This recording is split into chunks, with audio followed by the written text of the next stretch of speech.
Hello, and once again, welcome to Walker Tea Review. I'm Jason Walker. We are looking at a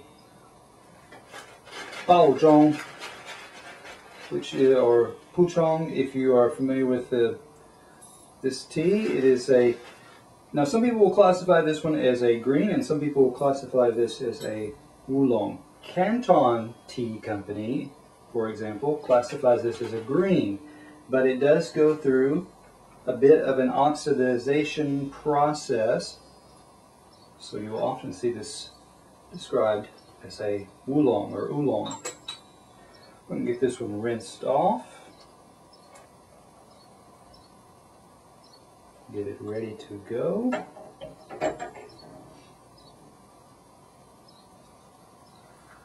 So that we can draw out flavors, and then we'll be able to talk a little bit more. Yeah, now that we've set this aside, give it some time to steep. Some things that we want to know. As we said, Canton Tea Companies, and this is a Pouchong tea. It is from the Shu farm. That Canton tells us exactly the estate or the farm that it comes from. And this is in Taipei province. We have 50 grams. This is a UK company. Listed for 10 pounds or 10 pounds 99 pence, 11 pounds. So that converts roughly to nearly 1.8 ounces for roughly $16.70. So that gives us a little idea about what we have. Because it is a oolong, we want to use fairly warm water. I'm going to say between there, although I did not see steeping instructions online, roughly 180 to 200. You could go a little higher even. Okay, you want to give this some time. Actually, that looks pretty good. We're going to go ahead, set this out. So, because it is very lightly oxidized and it is close to a green, we're already seeing quite a bit of color and fragrance coming out of this. So we'll set this aside, let it cool off for a moment, and talk a little bit more about the tea. Now I'm going to dry my hands off and look at these leaves.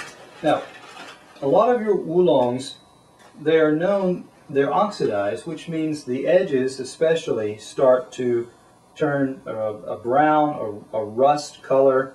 It's just like, it's similar to the process of if you cut an apple open and leave it out, the air will react to it and change the color. Similar things are happening, but with a tea leaf, it's changing color, and there's a chemical reaction that's producing different compounds that provide different flavors or aromas. These are still quite dark green, and there is very little noticeable color change in these. These are, as the length of the leaf, they are kind of twisted. So they are twisted along the length of the leaf, and smells are similar to a green. There's a bit of a creamy type of spinach note to this. If your nose is pretty sensitive, you might even pick up like a lemon blossom, the flowers of a lemon tree type element. Okay. Now for the wet leaf, these are able to open up. I'm going to just kind of fish one out. These have been able to open up somewhat, although not. They've been folded fairly well, so they're still need to open some in subsequent steepings. Still quite a dark leaf. I'm just looking, and not a significant or noticeable amount of oxidization, change of color there. So now, however, I am getting smells, aromas similar to other oolongs. So that's interesting to note. Okay, let's talk for a moment about things that we may expect Because it is a green, because it is very green, I should say, lightly oxidized, we can expect some floral elements. We can expect a little bit of vegetable type smells to come out. Sweetness is more likely to be associated with a more lightly oxidized oolong like this. Yeah, that gives us a brief overview. We also want to look at some of the creaminess of a tea like this. And the color, as you see here, it does have a green, yellow-green tinge to it. Okay, pretty clear, very light, very gentle. So, we're ready to give this one a taste. This would be something that you would want to try in the transition area between a green and a oolong. Again, I'm getting already a sense that this is going to have a body to it. It's going to have a sense of creaminess or brothiness to it. I'm getting some sweet vegetable elements already. Okay, let's give this one a try.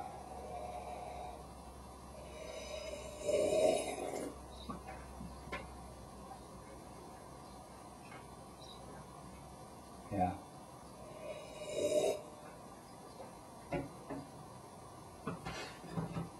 Good things going for this tea include the creamy sensation, of the brothy texture that has, it's almost like a sweet butter. It's not as thick as a butter, but it does have that kind of sweet cream element to it. It does have a spinach sweetness, cream of spinach, vegetable cream element mixture to combination there. I'm also getting a sense of a kind of like a sweet pea in there. Okay, so that adds a fairly good profile. Again, the aftertaste that comes after continues those sensations. Okay, it's not going to be as long or as full as a black tea type aftertaste, but it does stay with you. It does bring that sense of sweetness to it. With this kind of tea, there's a low level, quite low level of astringency, and of course little or no. You know, I really didn't detect any bitterness to this.